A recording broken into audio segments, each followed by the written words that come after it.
Yo les boys, c'est Grumpy Dave. Voici une nouvelle vidéo pour garder ou développer ton esprit des fêtes. Et ça part tout de suite!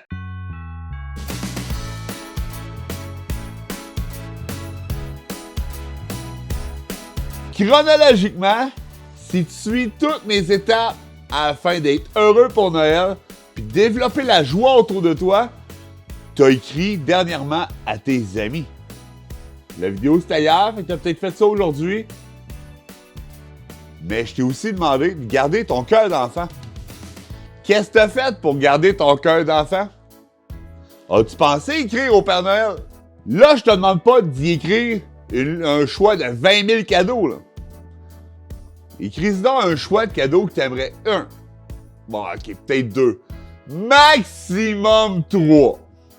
Hein? Il donne un petit peu de choix, des fois, hein? Que peut-être que le petit char téléguidé que t'aimerais, ben, il y en a plus en stock, hein? Tous tes amis en ont demandé, fait que là, ils ont pas le temps d'en faire un autre. Ou peut-être que la dernière Barbie que tu voudrais, ben, peut-être qu'il manque de poêle pour faire les cheveux. On le sait pas. On le sait pas, on le sait pas, on le sait pas. Fait que laisse-y trois choix. L'important, c'est que tu gardes en tête que tu as le droit de demander au Père Noël tout ce que tu veux. N'importe quoi. N'importe quoi. Ça se peut qu'il te l'emmène pas cette année. Ça se peut qu'il dise « Oh, ça c'est un petit peu trop gros. » Mais ton imagination, c'est ta limite. Puis demande-y ce que tu veux. Gêne-toi pas. Avec un s'il vous plaît, un merci. Hein? C'est pas un esclave, là. C'est un ami, il est ami avec tout le monde. Fait que écris-lui tout ce que tu désires. Puis ça peut être aussi fou que cette année, là, j'aimerais ça qu'il y ait de la neige à Noël. Un beau tapis blanc à grandeur qui permet d'être féerique. T'as le droit de lui demander ça. T'as le droit, effectivement. T'as le droit de lui demander que quand tu vas aller manger chez mon oncle Bernard, que ça soit pas de la vieille dinde sèche avec des canneberges. T'as le droit d'espérer que le Père Noël trouve une façon que cette année, chez mon oncle Bernard, ça soit de la pizza, mettons. T'as le droit d'y demander. Là. T'as le droit de demander tout ce que tu veux au Père Noël, avec un s'il vous plaît, merci. Mais, t'as le droit. On a le droit de demander tout ce qu'on veut dans la vie. Ça veut pas dire que tu vas l'avoir. Mais t'as le droit d'y demander. Là, faut que tu saches qu'il y a beaucoup de personnes qui écrivent au Père Noël. Beaucoup, beaucoup, beaucoup. Fait que ça se peut que ce soit pas lui qui te réponde. Hein? Sache que c'est le Père Noël et la Mère Noël qui lit toutes les lettres. Toutes les lettres, toutes les lettres, toutes les lettres. Tu prends le Père Noël qui les lit, puis Mère Noël, il fait des biscuits en même temps. Mais il lit tout. Et ensuite, il dit à ses lutins, réponds-y telle affaire. Elle, réponds-y telle affaire. À lui, réponds-y telle affaire. Il dispatche ses affaires. Mais ça se peut que ce soit pas lui qui te réécrive. C'est le lutin.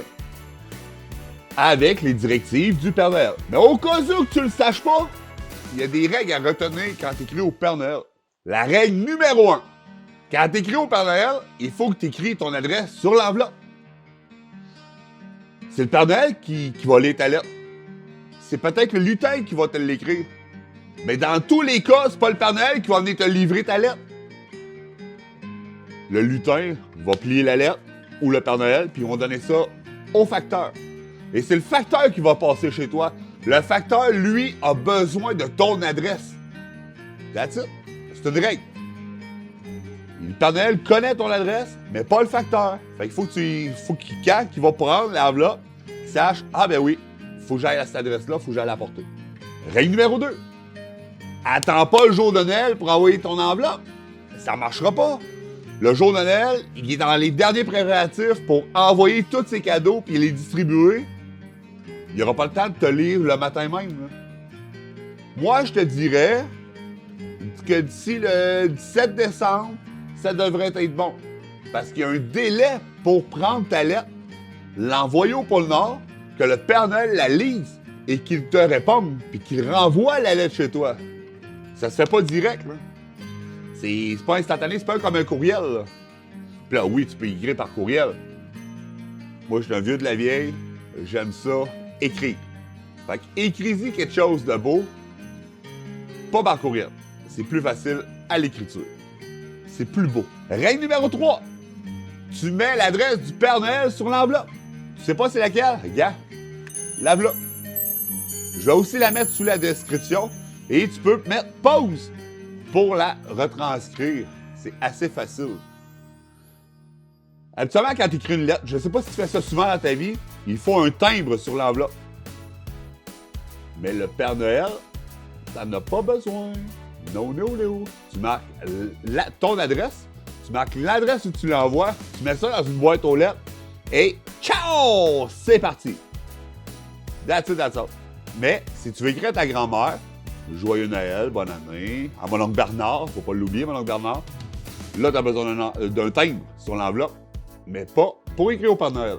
Fait cocasse! On aurait atteint 40 millions de personnes au Canada le 16 juin. Ouais. Fait que là, on serait rendu à 40,5 millions quelque chose. On va garder 40 millions. Ben à l'inverse, savais-tu qu'il y a plus d'1 million de personnes qui écrivent au Père Noël chaque année? Ça veut dire que c'est une personne sur 40 qui a envoyé une lettre. Là, il y a des petits, il y a des grands, il y a des adultes qui écrivent au Père Noël. Moi, j'en fais partie. Ma dernière lettre au Père Noël, si tu veux le savoir, c'était uniquement pour lui souhaiter joyeux Noël à lui et toute sa famille, ses proches, les lutins et tout. Ouais. Je me suis dit, why not? J'ai écrit au Père Noël. Merci de faire ce que tu fais. Merci de distribuer de l'amour. Puis passe un joyeux temps des fêtes, mais surtout un joyeux Noël. Pas plus compliqué que ça. Tu as le droit de demander ce que tu veux, mais tu peux offrir aussi des souhaits comme ça. Ça, c'est une carte de remerciement, une carte de gratitude. Merci. Ouais, tu as le droit. Là, je te vois venir. T'es un enfant. Parce que ça se peut qu'un enfant écoute ma vidéo. Là. Ben, si t'es un enfant et tu veux écrire au Père Noël, ben, demande de l'aide à un adulte. Tes parents, notamment. Puis montre-leur ta lettre. Pourquoi? Parce que tu as peut-être fait des petites fautes, puis ils vont t'aider, puis ça, c'est bon pour ton français à l'école. Hein? On va corriger ça, on va faire ça de même. Puis, ça va faire une belle lettre, puis ils vont pouvoir te montrer, parce qu'il y a une place pour marquer ton adresse, puis il y a une place pour marquer l'adresse du Père Noël. Mais si tu es un adulte, ben écoute, demande à ton ami, demande à ton voisin, demande aussi à tes parents, même si tu es un adulte. Pourquoi pas? Tu as le droit d'écrire au Père Noël. Si je te conseille de demander de l'aide à tes parents pour écrire au Père Noël, c'est aussi parce qu'il faut envoyer ça dans une boîte aux lettres.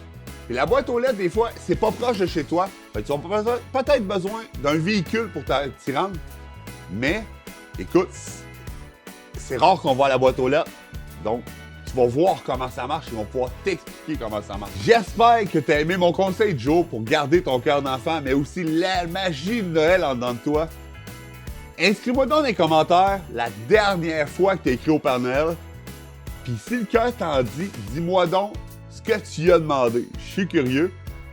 Et les adultes, je veux vous prêter au jeu aussi. Là. C'est important. La magie de Noël, hein? Faut garder ça en tête. Je te souhaite une belle journée, mais surtout, n'oublie pas la chose la plus importante. T'es incroyable!